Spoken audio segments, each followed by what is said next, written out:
I never thought I would risk everything for a boy half my age, but temptation has a way of creeping in when you least expect it. It started as something harmless, small moments that I convinced myself meant nothing. But deep down, I knew better. My name is Claire. I've been married to my husband, Mark, for 12 years. Our life is stable, predictable, and at times, painfully dull. Mark is a good man, a hard worker, but somewhere along the way, our marriage lost its fire. The passion faded, replaced by routine. I didn't realize how much I craved something different until he moved in next door. Tyler was just 21, the son of our new neighbors. He had that youthful energy, a body sculpted from playing sports, and a confidence that made him seem older than he was. At first, I treated him like any other neighbor's kid. But then, the way he looked at me changed. It wasn't the usual polite acknowledgment. It was something else, something dangerous. It started with innocent conversations by the mailbox. He would linger longer than necessary, his deep brown eyes locked on mine. "You don't look like someone who's been married that long," he once said with a smirk. I laughed it off, but I felt the heat rush to my cheeks. Then there were the small touches, his fingers brushing against mine when he handed me something, his hand on the small of my back when he walked past. They seemed accidental, but they weren't. I should have put a stop to it. I should have walked away. But I didn't. One afternoon, when Mark was at work, I was outside watering my flowers when Tyler approached me. He was shirtless, sweat glistening on his toned chest after a run. "You work out, don't you?" I found myself saying, my voice betraying the attraction I tried to hide. He grinned. "You could say that. You should come to the gym with me sometime." I shook my head, laughing nervously. "Oh, I wouldn't keep up." "You'd be surprised," he said, stepping closer. "I bet you're stronger than you think." I knew I was playing with fire, but I didn't move away. And when he reached out, gently tucking a loose strand of hair behind my ear, my body betrayed me. I felt the air shift between us, charged with something forbidden. That evening, I lay in bed beside Mark, unable to shake the memory of Tyler's touch. My husband was snoring softly, unaware that his wife's thoughts were consumed by another man. The next day, I found myself looking out the window, hoping to catch a glimpse of Tyler. And when our eyes met across the yard, I knew. This wasn't just an innocent crush. It was the beginning of something dangerous. I knew what I was doing was wrong. Every time I saw Tyler, every time we found ourselves alone, a voice in my head screamed at me to stop. But I didn't. The rush, the danger, the way he made me feel, it was all too intoxicating to resist. Our stolen moments turned into something more. It started with late-night texts, innocent at first, then growing bolder. Tyler knew exactly what to say, what I wanted to hear. "You're the sexiest woman I've ever seen," he wrote one night. "I can't stop thinking about you." Neither could I. The first time we crossed the line, it was reckless. Mark was away for the weekend on a work trip, and Tyler had been helping his dad fix the fence in their backyard. When he finished, he came over for a glass of water, and I let him in. I should have made him leave. Instead, I stood there, watching him drink, his muscles flexing as he wiped the sweat from his forehead. "You keep looking at me like that, Claire," he murmured, stepping closer, "and I'm gonna start thinking you want me." I swallowed hard, my heart pounding. Maybe I do. That was all it took. The next thing I knew, his hands were on me, his lips pressed against mine, and I was lost. The guilt, the consequences, none of it mattered in that moment. After that, we couldn't stop. We found ways to be together whenever we could. In his car late at night, in my house when Mark was at work, even in the small storage shed behind his place. The secrecy made it even more thrilling, but it also made it dangerous. I told myself I had control, that Mark would never suspect anything. But guilt started creeping in. I noticed the way Mark looked at me differently, sensing something was off. I'd brush him off, claiming I was just tired, but deep down, I knew the truth was starting to show. One afternoon, while lying in bed after another heated encounter with Tyler, I scrolled through my phone mindlessly. My heart skipped a beat when I saw a message from Mark. "Hey babe, coming home early tonight. Miss you." Panic shot through me. I looked at the time. He'd be home in 30 minutes. Tyler and I scrambled to get dressed, laughing nervously, but there was an underlying fear now. We were getting reckless. As Tyler slipped out the back door, I watched him go, my heart still racing. I knew this couldn't last forever.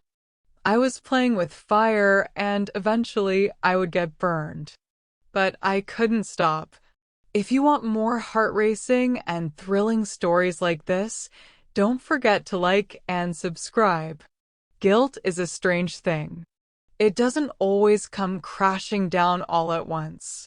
Sometimes it sneaks in quietly, like a shadow that grows longer with each passing day.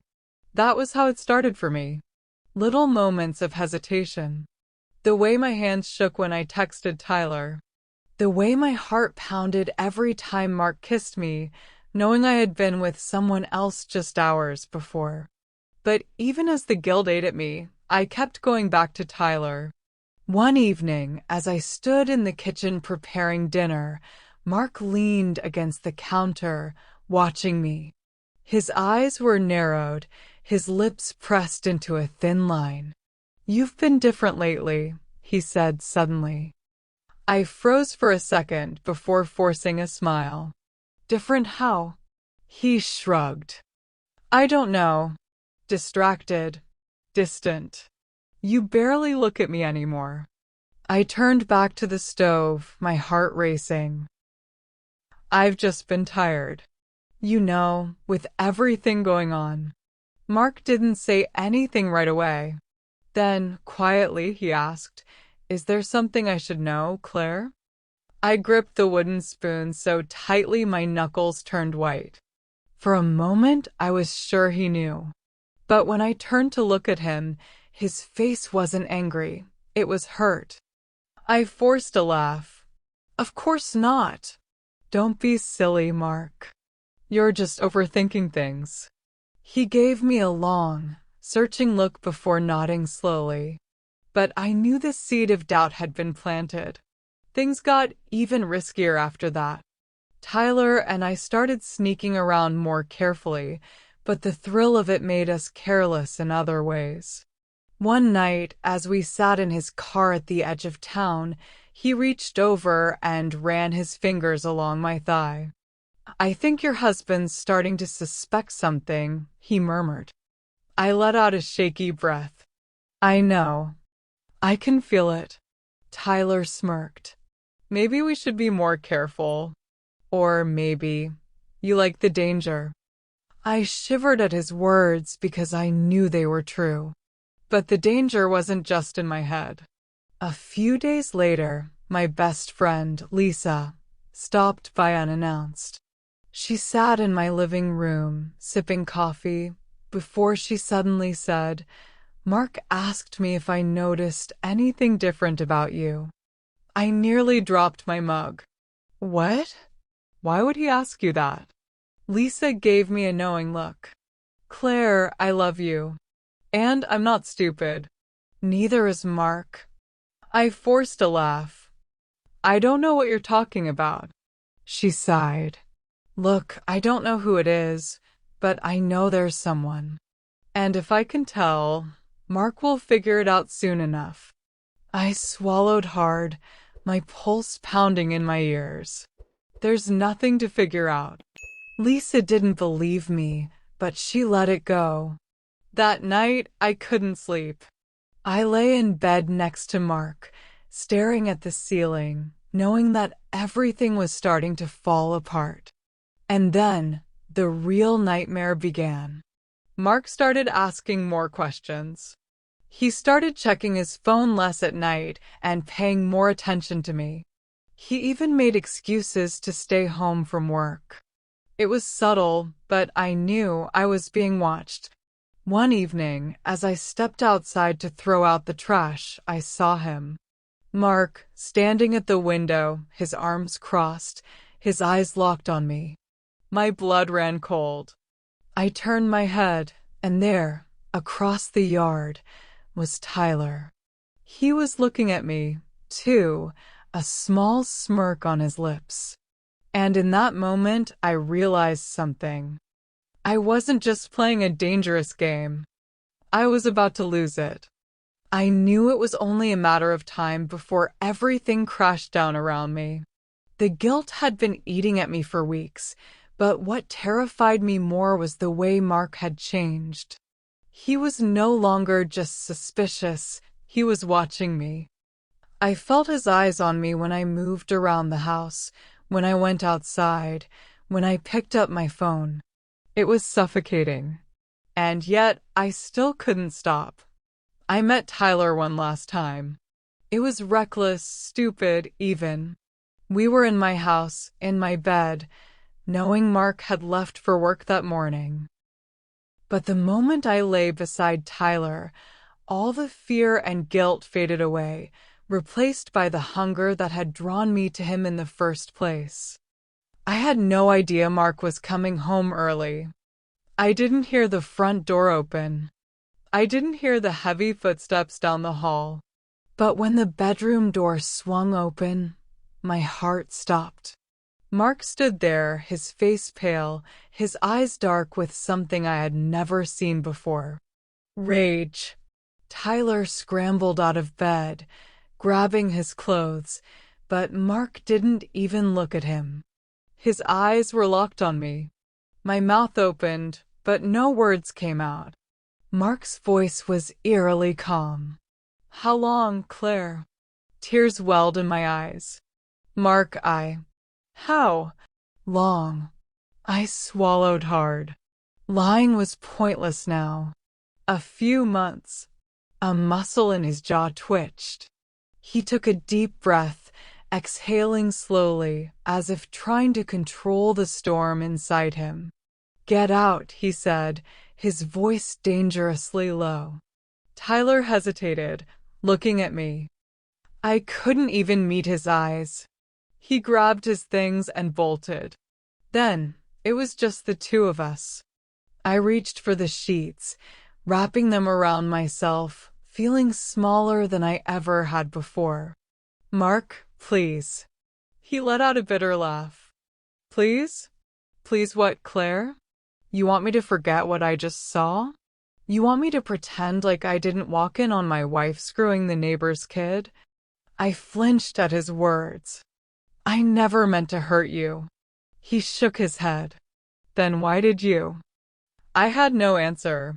Silence stretched between us. Mark ran a hand over his face, looking away as if he couldn't stand the sight of me. "You destroyed us," he said quietly. "For what?" "For some thrill." Tears spilled down my cheeks. "I don't know." His eyes met mine again, and this time there was no anger, just sadness. "I loved you, Claire." His voice broke, and that shattered me more than any yelling ever could. "I would have done anything for you." I wanted to reach for him, to tell him I was sorry, to beg for forgiveness. But I knew deep down that there was no coming back from this. Mark turned away, heading for the door. "Where are you going?" I whispered. He paused but didn't look back. "Away from you." And just like that, he was gone. The house had never felt so empty. The aftermath was brutal. Mark didn't come home that night. When he finally did, it was only to pack a bag. A few days later, he served me divorce papers. Word spread fast. I caught the neighbors whispering. Lisa stopped calling. Even Tyler avoided me, as if realizing that he had gotten in way over his head. I had lost everything. For what? A moment of passion? A fleeting thrill? I had convinced myself that I was in control, that I could have it all without consequence. But in the end, I had nothing. Regret is a heavy thing. It sits in your chest, pressing down, reminding you every day of the choices you made. And as I sat alone in the house that was no longer a home, I finally understood. Some mistakes can never be undone. If this story left you breathless, don't forget to like and subscribe for more unforgettable tales of passion, betrayal, and consequences.